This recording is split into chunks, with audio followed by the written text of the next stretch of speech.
All right, continuing on with the larger size fiction bookcase. The big green bookcase. I'm gonna have to look at these shelves like in parts, because anyway. When I started these videos, I wasn't doing it on like a individual book basis. It kind of evolved into that. Now I'm like, do I need to go back and look at those original shelves? Everyone watching is like, no. We already don't understand what you're doing here. You're just looking at all your books and talking about them? You're like an insane person. And I'm like, but there's a whole community of people that post these kind of videos and talk about this stuff. Some of their videos are really engaging, and I've gotten a lot of good recommends. Yes, I'm not alone. But I do have the lowest production value of anybody. Probably. It's called I Ain't Rich. I don't own an editing studio. I don't have anything fancy. I have a Samsung phone. This is filmed on that. And the editing you see is called the pause button. Yeah, this really is like a poor person's book collection. So many of these books are from free boxes, giveaway piles, thrift stores, library sales. I do buy new books also, but not as much. And I've been a reviewer at times. And anyway. But maybe that adds a little value to this collection on one level. I'm like a mad monk in a cave. These are my scrolls that I've collected. Okay. So I'm always judging books by their covers, and this one definitely drew me in. It's also got this great tactile feel to it. Norton, huh? Seagull book. Okay, I actually need to read this. I was not aware of what an incredible anthology this was. Look at it's all the heavy hitters. I'm like, what? Do I like every writer on here? I either like them all or I've meant to read them. Ooh, Shirley Jackson, The Lottery. That's so good. Oh, Franz Kafka, Hunger Artist. I used to teach that while hungry. It's very profound. Like hungry regularly, I mean. Food insecurity. Woo! Virginia Woolf. Bookstores, if you do this, you're evil. Stop marking the books up, okay? All right? Don't you respect books as objects? Don't you want them to last and be nice? Come on. Author I've meant to read because I believe he's advanced the form from everything I've read about it and seen what he's written. Particularly, I think his book, The Recognitions, Gaddis. Yeah, I mean, he's got hype for all his books in the back here. One of the most important novels written since the last war. Dazzlingly original. Classic. The Recognition. 1955. Huh. I don't think I realized it was that old. This JR is written entirely in dialogue. I've meant to read that.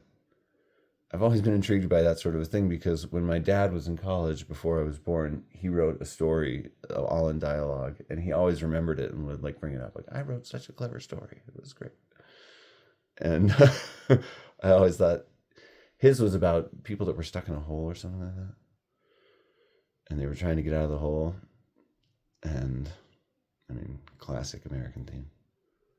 It is the American dream. So, this intrigues me so much. A brilliantly original work of fiction. J. Cantor, Crazy Cat. This takes the characters in Crazy Cat and imagines them in a real way. Finds deep art. X-rated sort of sequel to the comic strip, sprightly, delightful, and insightful. Oh, Tom Dish. I read a book by him. Okay. All I know is all the well-read cosmopolitans I encounter from like New York are like raving about this guy. For a long time, I thought of him as someone like really outdated that no one read anymore. But apparently, to read this guy's work is to love this guy's work. So, I'll check him out sometime. I'm glad I have this. I was wishing I had it in small size paperback, so it would be in that section, but I'll read this sometime. Maybe when I read that other one in this section, I'll read this one too. Oh, this is the sequel to I, Claudius. I read I, Claudius, but not this. But these books are really interesting because they, why are they interesting? Like, they're interesting because they're like only telling, never showing. And everyone's all, show, don't tell. Why? Who cares? When Dostoevsky revised the double, with a lot of years between the two versions, he made his sentences longer and more lyrical. Okay, that's what a more mature Dostoevsky thought. And he did more telling and a little less showing. Telling is very calorie packed, It's full, it's detail rich. Anyway, Claudius the God. Claudius is very cool. Guy takes a couple of lines about an obscure Roman emperor and turns him into this amazing thing. Pretty cool. There's also a beloved show adapting these. Madame Bovary is one of my big classics blind spots. I will read it. I've been given it as a gift in a meaningful way once. I have many copies of it. It's an influence on a lot of writers that I really like. It's the story of two squirrels who are friends and they go on an adventure. Probably. No, I don't know. I haven't read it. I kind of know vaguely what it's about. I'm guessing the title character. Betrayal and love and all that stuff. I will read it. You can't read everything. Don't let people make you feel bad when you haven't read something, because there's literally so many books. I mean, are there millions of books? There's so many books. You can't even read all of the canon. No one agrees on the whole canon. Literate people are usually literate in an area. Or some areas, I try to get the broad spectrum of reading. This is probably my favorite Tim O'Brien book. I love this. Not only do I love this book, but I love the conceit of this book. It's such a great idea. So a woman has disappeared. She's the wife of a senator, somebody who suffers from Vietnam flashbacks. There's a whole scene with a bunch of plants having been boiled to death with hot water poured on them in a house. And a woman is missing. And every chapter imagines a different possibility, as if it's what actually happened, a different scene from the multiverse, if you will. And this allows what's obviously a dark story, because you start to see the details that are consistent across all of them, and you start to put together your own version of it, which is really cool. Tim O'Brien is a smart, interesting writer. I used to make lattes for him at a coffee shop in Boston where I worked, called 1369. That was in Cambridge. He lived in Somerville. He'd always come in wearing a baseball cap. And I always was just giddy wanting to talk to him the whole time, because even then I liked his books. And my friend Rob talked to him once and said he was real nice and gracious about his work. But I've always said the best ideas could be their own genres. When you think of a great idea like Groundhog Day or something that just has a really strong, high concept behind it, it immediately makes people want to try it out themselves.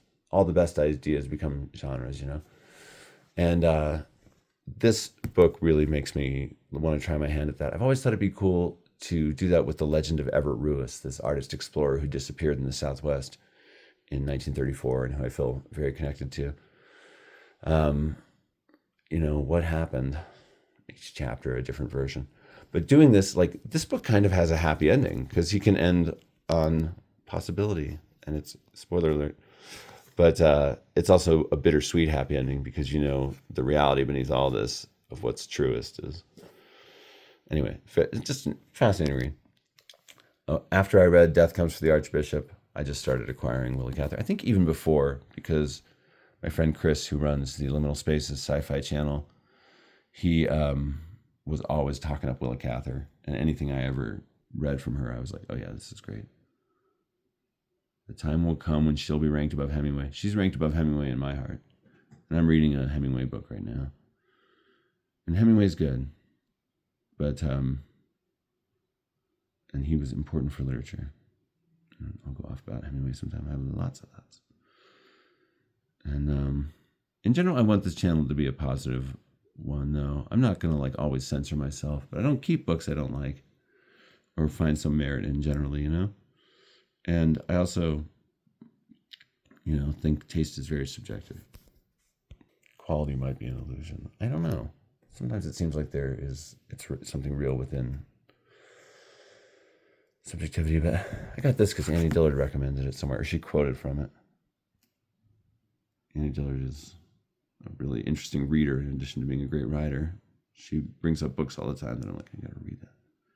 In her work, Notes from a Bottle Found on the Beach at Carmel. It's like kind of experimental formally mixing poetry and prose and their found fragments. Ugh, looks like minor water damage. Breaks my heart. Christ stopped an evil eye. This is like a Carlo Levi. I just got drawn in by the cover. Its siren song lured me onto the rocks of buying it. Okay. But no, it looks good. I mean, no summary. That's confident. Oh, and then I probably saw this. The most fascinating work of literature to come out of Italy in the years following World War II. O Pioneers is Willa Cather's second novel. There used to be a band in Albuquerque called O Ranger. This kind of reminds me of that. I'm sure it's great. She writes, I don't know, it's just that it is such palate cleansing prose for me. To read her is just to sweep away a lot of, extreme tastes and just feel like, oh, this is nice. Think of that phrase, like, what's it? Clerestory light. It's just like light coming in obliquely through windows. That's how her prose reads to me. She's so great. After reading My Struggle, the 6-volume autobiographical work by Karl Ove Knausgaard, this book, which I have not read, is like a celebrity to me because you hear all about the creation of this book and the elements that go into it and the thoughts and stuff. I'm like, I gotta read the Angel book sometime. I'm also curious to read this because I think it has a different translator than the person who translated My Struggle. And I've always thought My Struggle could be translated differently, probably, because one time somebody wrote into the New Yorker saying, here's how I would translate it, and I did prefer their version. My old literary professor, who was just so amazing, Ronald Schumacher, he used to say, to really know a work in translation, you need to read at least 3 different versions. And whether or not that's true, I'm like, cool, I'm going to read 3 different versions of something I like. This is about angels. Oh, my battery is low on my phone. 12 minutes. Maybe I'll stop this here then, so I don't lose this. My phone is literally at 5%. That's not good. Karl Ove Knausgaard. You gotta love the guy if you read My Struggle. All 6 volumes. You know him. He's a family member.